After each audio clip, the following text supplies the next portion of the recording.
Social activist हूँ, मैं कोई आतंकवादी नहीं हूँ। श्रवण कुमार निराला जी को आज 35 दिन से जेल में रखा गया है। श्रवण कुमार निराला जी 25 साल से, लगभग पिछले 25 साल से समाज के लिए, दलितों के लिए, पिछड़ों के लिए, शोषितों के लिए हमेशा वो आवाज उठाते हैं।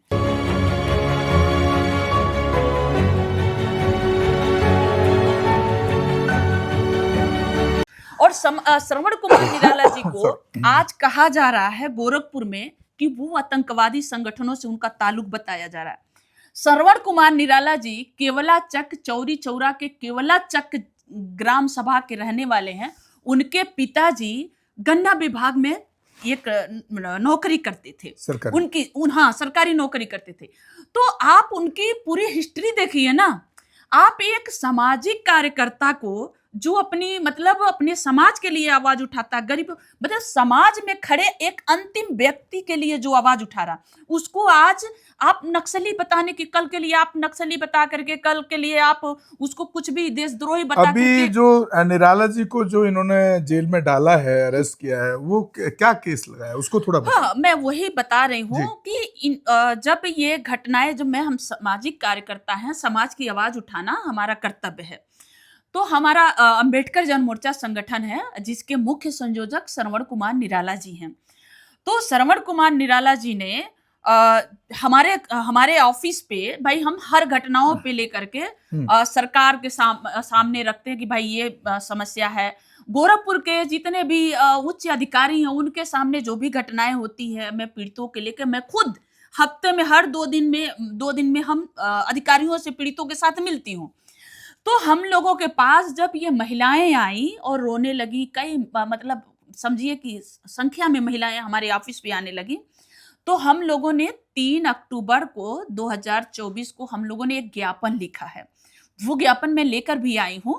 वो ज्ञापन हमने लिखा मुख्यमंत्री को, उत्तर प्रदेश मुख्यमंत्री को, कमिश्नर को, मंडलायुक्त को, गोरखपुर मंडलायुक्त को लिखा है, गोरखपुर एसएसपी को लिखा, गोरखपुर जिलाधिकारी को लिखा और राष्ट्रपति को भी लिखा, प्रधानमंत्री को भी लिखा। जो भी लोग, महिला आयोग को भी हमने लिखा है कि महिलाओं के साथ इस तरह शोषण हो रहा है। और ये नाम का जो महिलाओं ने कंपनियों का नाम बताया, उनके नाम से हम लोगों ने दे दिया। जो आपने इतने बड़े लेवल पे इस कंप्लेंट को रेज किया, उठाया इस मुद्दे को, जिस तरह से आप बता रहे हैं, राष्ट्रपति, मानवाधिकार आयोग, महिला आयोग, सबको आप भेज चुकी हैं। जी।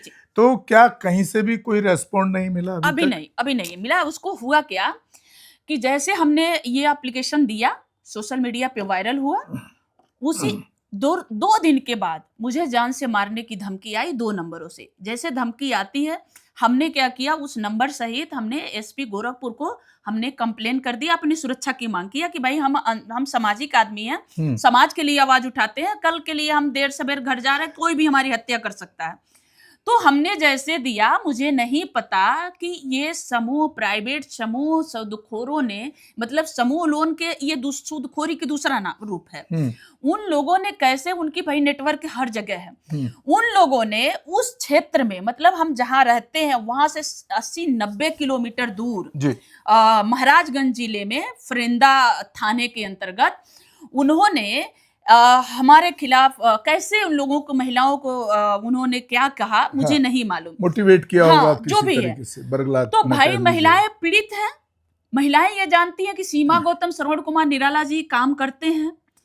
आंदोलन, हम जमीन की आंदोलन कर रहे हैं। जमीन होगी तो भूखमरी खत्म होगी, जमीन होगी तो हमारे लोगों के साथ जो शारीरिक शोषण होता नहीं होगा, मानसिक शोषण नहीं होगा। जमीन होगा तो आर्थिक रूप से मजबूत होंगे। जमीन होगा तभी हमारे ऊंच नीच की खाई खत्म होगी। जमीन होगी तभी तो हम अपने बच्चों को पढ़ा पाएंगे। ये आंदोलन हमारी 17 दिसंबर 2022 को हमने पहला आंदोलन किया, 17 मार्च 2023 को दूसरा आंदोलन किया, 10 अक्टूबर को काफी लोग जेल में डाल दिए 10 अक्टूबर को हमने, भाई तो लोगों को तो पता है। तो सीमा गौतम के नाम से, श्रवण कुमार निराला जी के नाम से हम ये नहीं कह सकते किसी को भेजा गया या ऐसे अफवाह फैलाया गया, हम लोगों को बिल्कुल भी नहीं पता।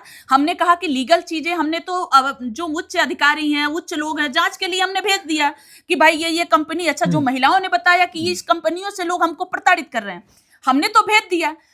वो क्या किए कि 13-14 अक्टूबर को अचानक से माननीय मुख्यमंत्री जी के मठ पे गोरखनाथ मंदिर पे हजारों की संख्या में महिलाएं मतलब अलग अलग जगहों से इकट्ठी हो गई कि यहाँ पे समूह लोन माफ हो रहा है।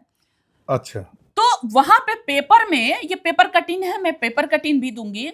पेपर कटिंग में मतलब जो पेपर में न्यूज निकाली गई, तो न्यूज में ये कहा गया कि महिलाओं के पास एक दस्तावेज है, एक फॉर्म है जो भर करके वो लाई है। उनसे कहा गया है कि 500, 1500, 2000, 500 रुपया उनसे ले करके समूह लोन माफ कराने की यह अफवाह फैलाई गई है।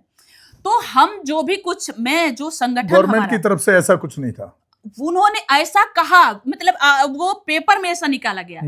तो हम लोग बिल्कुल निश्चिंत हो चुके थे कि भाई हमारा तो भाई हम कोई आंदोलन करते तो हमें एक डाटा चाहिए होता कि कितने लोग हैं घटना से पीड़ित हैं। हाँ। कितने लोग हैं कि जिनके लिए भाई हम एक व्यक्ति के लिए तो नहीं लड़ रहे हैं ना, हम समाज के लिए लड़ रहे हैं। तो हमने भी एक आवेदन फॉर्म हमने जारी किया था जिसपे ऊपर दोनों कॉर्नर पे निशुल्क हमने लिख दिया था कि कोई पैसा लेना देना, क्योंकि हो सकता है मेरे नाम पे कोई पैसा ले सकता है, तो पैसा लेने देने का कोई बात ही नहीं रहेगी। हमने दोनों कॉर्नर पे हमने निशुल्क लिख दिया और नीचे हमारा अंबेडकर जनमोर्चा, क्योंकि हमारा संगठन है तो हमने अंबेडकर जनमोर्चा लिखा।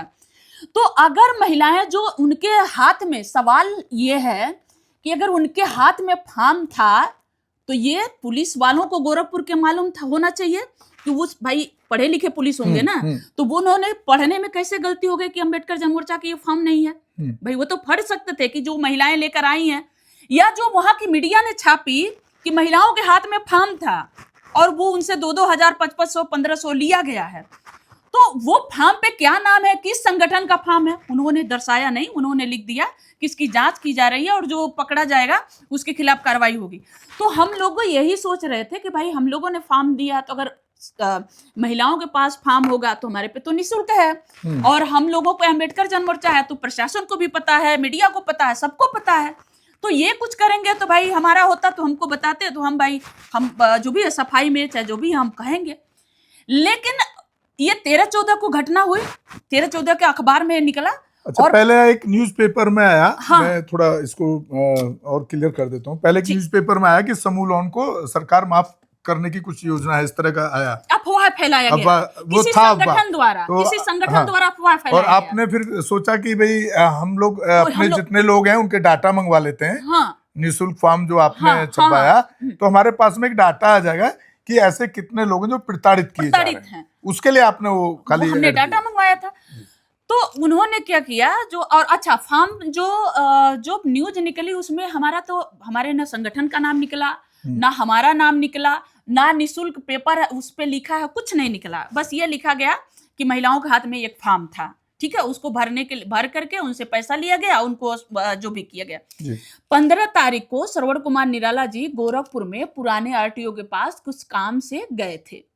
वहां पे महाराजगंज की पुलिस आती है और लगभग 4 बजे के आसपास उनको वहां से उठा करके महाराजगंज की पुलिस फरिंदा की उठा ले जाती है। तो पहली बात मैं दर्शकों को भी बताना चाह रही हूं कि अगर किसी भी जिले की पुलिस किसी भी अपराध में, किसी भी अपराध में अगर किसी को गिरफ्तार करती है तो सबसे पहले वहां का जो हेड पुलिस होते हैं, पुलिस अधिकारी, उनसे मतलब परमिशन लेती है। जो वहां के मतलब एसपी होते हैं या एसएसपी जो भी होते हैं, उनसे परमिशन, बिना उनके परमिशन के किसी को गिरफ्तारी दूसरे जिले में नहीं होती है। लेकिन दूसरे जिले को इन्फॉर्म करना पड़ेगा कि हाँ, ये इस पे ये केस है और इसको हम अरेस्ट करना चाहते हैं। वहाँ की पुलिस साथ जाती है दूसरे जिले की। लेकिन श्रवण कुमार निराला जी के जब गिरफ्तारी हुई तो श्रवण कुमार निराला जी को उठा लिया गया। हम लोगों को पता नहीं कि श्रवण कुमार निराला जी की गिरफ्तारी हुई कि अपहरण हुआ। श्रवण कुमार निराला जी का जो उनके साथ थे दूसरे दुकान पे, वो कुछ मतलब स्टेशनरी सामान ले रहे थे, कुछ ले रहे थे, तो उन्होंने देखा कि गाड़ी आई और कुछ पुलिस वाले हैं, उनको बैठा करके ले गए। उन्होंने ये इन्फॉर्मेशन हम लोगों को तुरंत दिया। जब हम गोरखपुर के एसएसपी साहब से पूछने लगे, हम लोग, हमारे संगठन के लोग, कि श्रवण कुमार निराला जी को किस जुर्म में, किस थाने में रखा गया है, तो गोरखपुर के एसएसपी साहब सीधे मना कर दिया कि इसके बारे में मुझे कोई इन्फॉर्मेशन नहीं है, मैं नहीं जानता हूँ। इसका मतलब है कि उच्च अधिकारियों से कोई भी परमिशन नहीं ली गई, ना अब उनकी जो नॉलेज भी में। हो, मेरे इसका मेरे मतलब यही है, जब वो हम उनको लोगों मालूम के ही नहीं है साथ, तो हाँ मैं इससे थोड़ी सी मैं आपको बात थोड़ा सा जी पीछे हाँ बताना चाहूंगी। 27 जनवरी को 2024 को जब श्रवण कुमार निराला जी का गिरफ्तारी हुआ था, 11 बजे रात को उठाया गया, किसी को इंफॉर्मेशन नहीं दिया गया। 11 बजे रात को उठाया गया और गोरखपुर के शाहपुर थाने के अंतर्गत, गोरखपुर जिला के शाहपुर थाना के अंतर्गत पुलिस ने, वहां के एसओ साहब ने उठाए और अपने मतलब ले जाके अपने थाने में रखे थे। जी जब हम लोगों के ये बात, भाई हमारे नेटवर्क हर जगह हैं, भाई हम समाज के काम करते हैं, हम आतंकवादी नहीं है, हम कोई नक्सली नहीं है, वहीं की हमारी पैदाइश, वहीं पले बड़े, वहीं हमारे बाप दादा वहीं पे संघर्ष किए, वहीं मर गए और हम लोग भी वहीं संघर्ष कर रहे हैं। तो लोग तो हैं, तो हमें पक्की इंफॉर्मेशन मिल गई कि श्रवण कुमार निराला जी शाहपुर थाने में। जब हम एसओ से पूछ रहे थे, एसओ साहब से पूछ रहे थे, वहां के थाना प्रभारी से, उन्होंने कहा कि मुझे नहीं पता है कि श्रवण कुमार निराला जी यहाँ नहीं आए हैं। हम एसपी साहब से पूछ रहे थे कि श्रवण कुमार निराला जी को उठाया गया, चोर नहीं है, हत्यारे नहीं है, लुटेरे नहीं है, हाँ। वो उनको उठाया गया है, पुलिस ने उठाई है। तो उन्होंने कहा मुझे इसका इंफॉर्मेशन नहीं है, मुझे नहीं पता है, जबकि सभी को पता था, लेकिन उन्होंने साफ मना कर दिया। अगले दिन गिरफ्तारी रात में 11 तारीख को होती है। अगले दिन 28 तारीख को 4 बजे शाम को, लगभग 16-17 घंटे बाद गिरफ्तारी दिखाई गई और 151 में उनको चालान शांति भंग के 151 में 7 दिन तक, 6 से 7 दिन तक उनको जेल भेजा गया। ये अगर कहें तो हमारे मौलिक अधिकार का हनन है। मैं दिल्ली इसलिए आई हूं, मैं सभी दर्शकों को बताना चाह रही हूं कि दिल्ली इसलिए आई हूं अपने अधिकार को लेकर के। मैं दिल्ली में, हमारी साथी हैं, लॉयर हैं, मैं उनके थ्रू मैं दिल्ली में ये जो हमारे मौलिक अधिकारों को हनन किया गया है, धारा 15 कहता है कि किसी भी अपराध में अगर कोई भी पुलिस गिरफ्तार करती है तो उसका मौलिक अधिकार है कि पुलिस उसके अपराध को बताए, उसके परिवार को बताए और या तो उसके किसी मित्र को बताए और ये बताए कि उसको किस स्थान पे रखेगी। तब हम वो, ताकि वो लॉयर का मतलब किसी अपने एडवोकेट का वो मदद ले सके अपने घटना में। लेकिन हमारे साथ क्या हो रहा है? अपहरण हो रहा है। किसी बड़े घटना को साजिश देने के लिए अपहरण हो रहा है। हमको क्या करते हैं, श्रवण कुमार निराला जी को उठाते पहले हैं, 4 घंटा, 5 घंटा, 12 घंटा पहले उनको उठा लेंगे। उसके बाद ये लोग मीटिंग करते हैं कि इसके ऊपर कौन सा धारा लगाया, कौन सा केस दर्ज किया जाए, कौन से, ये कहां पे ज्यादा से ज्यादा दिन, कितने दिन जेल में ज्यादा रखा जाए, में इसको जेल में रखा जाए, कहां कैसे किया जाए। भोपाल के बैठा आदमी, उसको पता चल गया कि सीमा गौतम श्रवण कुमार निराला जी महाराजगंज के जिले में, मतलब अपने कार्य क्षेत्र से 70-80 किलोमीटर, 90 किलोमीटर दूर जाकर के 500-500 रुपया वसूल रहे हैं। हम पे जो आरोप लगी है कि 500-500 रुपया वसूले हैं, दस्तावेज बदले हैं, महिलाओं को बरगलाए हैं, सरकारी कानून में ये बाधा डाल रहे हैं। इन्होंने क्या किया, जो सरकार फाइनेंस के तहत दे रही है उसको इन्होंने आगे कर दिया, और जो प्राइवेट वाले पीछे हैं, जो अपनी क्रूरता कर रहे हैं, मानवता को शर्मसार कर रहे हैं, वो उसके पीछे छुप गए। जिसके तथ्य आपके पास हैं। हाँ, जिसके तथ्य मेरे पास हैं, और ये बातें अब पूरी मतलब साबित हो चुकी है। इसके कम से कम जब हम ये आंदोलन, इसकी सबसे बड़ी मैं धन्यवाद दे रही हूँ आरबीआई गाइडलाइंस को, आरबीआई को भी हम धन्यवाद देती हूँ कि जब हम लोगों ने ज्ञापन दिया, आरबीआई को भी ज्ञापन दिया था, उन्होंने जांच किया, जो भी किया होगा। अभी 21 अक्टूबर को उनका एक न्यूज आया है, मेरे पास न्यूज कटिंग है। उन्होंने 4 बैंक मतलब 4 फाइनेंस कंपनियों पे उन्होंने समूह लोन देने पे रोक लगा दी है। ठीक है, ये जिसमें आरोहण है, आशीर्वाद जैसे मतलब 4 कंपनी शामिल है। तो ये तो बात सत्य हो गया कि हमने जिसके लिए हमने आवाज उठाई वो गलत हो रहा है, और आप हमको आवाज उठाने के एवज में हमें एफआईआर से पहले उठाते हैं। ये क्या कर रहे हैं, एफआईआर से पहले श्रवण कुमार निराला जी को उठाते हैं। उठाने के बाद ये तय करते हैं कि इन पे कौन से एफआईआर लगाएं, कितना दिन तक इनको जेल में भेजें।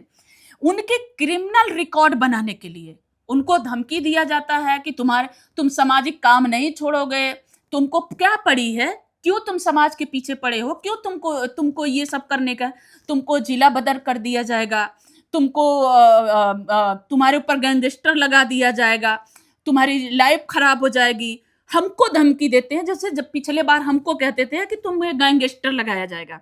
मुझे मैं एक किस गरीब घर की बेटी हूँ, मैं एक दलित की बेटी हूँ। गोरखपुर के सड़कों पे हमने संघर्ष किया है, चप्पल घिस गए हैं अधिकारियों के, जो उच्च अधिकारी उनके दरवाजा खटखटाते खटखटाते। मेरी माँ का हत्या हुआ, मैं न्याय मांगते मांगते मैं इतना बड़ा आंदोलन खड़ा की, खुद के लिए न्याय मांग रही हूँ, मैं औरों के लिए न्याय मांगने लगी। और हमने इतना बड़ा आंदोलन खड़ा किया और मुझे आतंकवादी बनाने का, हमें क्रिमिनल रिकॉर्ड करने के 2-2 महीने तक लगातार हमारे घर पे छापा मारी जाती है। अगर मैं किसी पीड़ित बच्ची को, अभी मैं एक घटना बताऊंगी कि 25 दिसंबर 2022 को एक नाबालिग बच्ची के साथ पीछे का तो मैं पूरा लगातार दिखा, पूरे परिवार को, सीमा जी के पूरे परिवार को प्रताड़ित किया गया, जो पहले वाला जो आंदोलन था जमीन वाला। तो आप देख रहे हैं सरकार की मानसिकता, मैं समझता हूं कि वो बहुत डिटेल में बता ही रही हैं सीमा जी। ये समझ आती है कि ये कहीं ना कहीं हमारे समाज के लोगों को तोड़ना चाहते हैं। तो मैं एक समाज से भी अपील करूंगा कि आपके साथ उन लोगों को कंधे से कंधा खड़ा हमारे साथ वहाँ देना चाहिए पूरे देश के लोग। हमारे साथ वहाँ घटना इसलिए हो रहा है, जातिगत हो रहा है, क्योंकि अगर हम दलित नहीं होते, यही काम हम अगर दूसरी जाति के होते तो शायद हमारी फोटो तब भी छपती, लेकिन क्रिमिनल बना के नहीं छपती।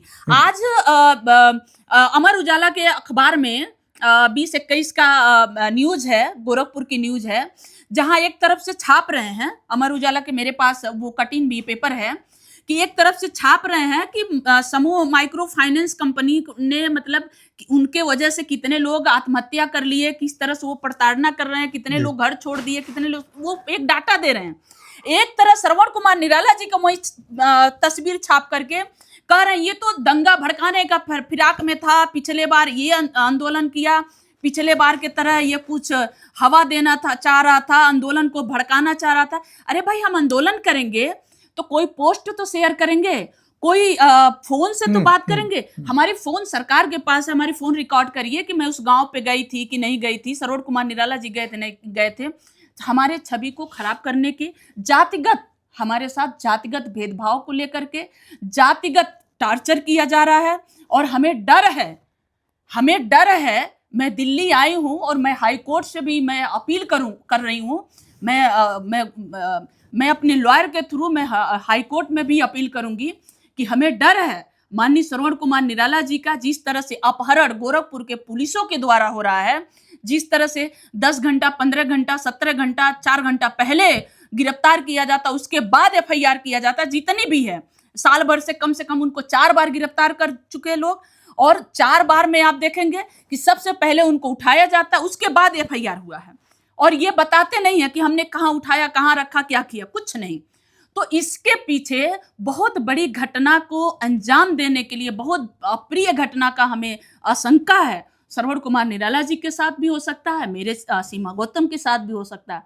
इसलिए मैं सभी लोगों से अपील कर रही हूँ कि हमारे इस लड़ाई में, हम सामाजिक लड़ाई लड़ रहे हैं और हमारी इस लड़ाई में आप हमारा साथ दीजिए। बहुत बहुत धन्यवाद सीमा गौतम जी, आप इतना दूर से चल कर के आई और इतना तकलीफें झेल रही हैं। तो मैं खास तौर से अपने वंचित बहुजन समाज और जो हमारे एक्टिविस्ट हैं, बहुत बड़े बड़े भाषण भी देते हैं, यहाँ तो दिल्ली में तो रोज़ मैं सुनता हूँ, तो ऐसे लोगों को भी हमारे पास जो इलेक्ट्रॉनिक मीडिया का माध्यम है उसके नाते हम बात को रख ही रहे हैं, लेकिन इस तरह के लोगों को मैं समझता हूँ उनको हर तरीके के सपोर्ट के लिए, ऐसे एक्टिविस्ट के लिए, ऐसे सामाजिक कार्यकर्ता के लिए आगे आना चाहिए, जो कई सालों से हम उनका आंदोलन भी देख रहे हैं, समाज ने भी देखा, पूरे देश ने भी देखा किस तरह से योगी की पुलिस, यूपी पुलिस उनको टॉर्चर करने का या एक नक्सलिस्ट बनाने का या एक आतंकवाद से जोड़ने का काम कर रही है। इसके लिए बहुत ज़रूरत है कि हमारे समाज के लोग आगे निकल के आएँ और उनके साथ कंधे से कंधा मिला करके खड़े होने का काम करें, ताकि उनका साहस टूटे ना और वो साहस बना रहे और मजबूती बनी रहे, और उस मजबूती पर वो समाज के लिए जो काम कर रहे हैं उसके लिए बहुत ही साधुवाद के पात्र हैं और वो उसको करते रहें। क्योंकि मैं तो काफ़ी टाइम से उनको जान रहा हूँ और पीछे उनके सारे अपडेट भी देखता रहता हूँ। और ये खाली श्रवण जी के साथ नहीं है, हमारे बहुत सारे लोगों के साथ हुआ है। पीछे आपने सुना होगा कि जो भीमा कोरेगांव के टाइम में भी हमारे कितने प्रोफेसर तक लेवल के जो लोग थे, एक्टिविस्ट थे, उनको नक्सलिस्ट बना करके जेल में डाल दिया गया, और एक की तो अभी डेथ हुई है थोड़े दिन पहले ही, वो भी प्रोफेसर थे टीयू में। तो ये एक बड़ी विडंबना है कि समाज की लड़ाई लड़ने वाले लोगों के साथ जो बहुत कम लोग खड़े दिखते हैं। तो मैं एक पुनः फिर दोबारा से अपील करता हूँ कि इस आंदोलन में और उनके साथ खड़े होने की बहुत सख्त जरूरत है, ताकि वो इस पीड़ा से बाहर निकालने के लिए कोशिश हम लोगों को और हमारे समाज के वक्ताओं को, वकीलों को, एक्टिविस्टों को, संगठनों को, वो पार्टी पॉलिटिक्स अपनी जगह है, कोई भी पार्टी हो चाहे, लेकिन जब समाज की बात है तो वहां पर तो एक प्लेटफॉर्म पे खड़े होना चाहिए। जिस तरह से बड़े बड़े संगठन हैं, बड़ी 2-3 पार्टियां भी हैं हमारी, उनको भी आवाज उठानी चाहिए इसके खिलाफ। ट्वीट कर सकते हैं आप, सोशल मीडिया पे भेज सकते हैं, पुलिस को लेटर लिख सकते हैं।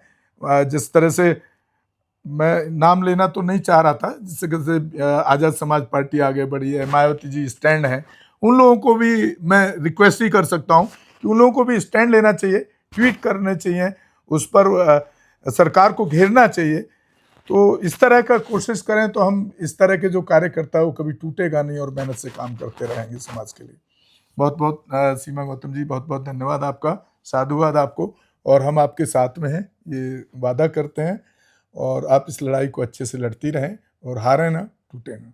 हमारे channel constitution like, share, subscribe देखना मत भूलिएगा। जय भीम, जय भारत, जय संविधान, नमो बुद्धाय। धन्यवाद। चैनल आर्थिक समस्या से गुजर रहा है। अगर आप बहुजन समाज में बाबा साहेब अम्बेडकर और तथागत बुद्ध की विचारधारा को अधिक से अधिक लोगों तक पहुंचाना चाहते हैं तो हमें आर्थिक सहयोग प्रदान करें, ताकि हम अपने चैनल के माध्यम से देश विदेश में समता, बंधुता, एकता और संवैधानिक अधिकारों को ज्यादा से ज्यादा लोगों तक पहुंचा सकें। आप अपनी सहायता राशि नीचे लिखे खाते में जमा करा सकते हैं। खाता धारक गौतम रत्ना, खाता संख्या 3169576865 IFSC कोड SBIN 0060336, बैंक भारतीय स्टेट बैंक। आप हमारे बैंक खाते का विवरण स्क्रीन पर भी देख सकते हैं।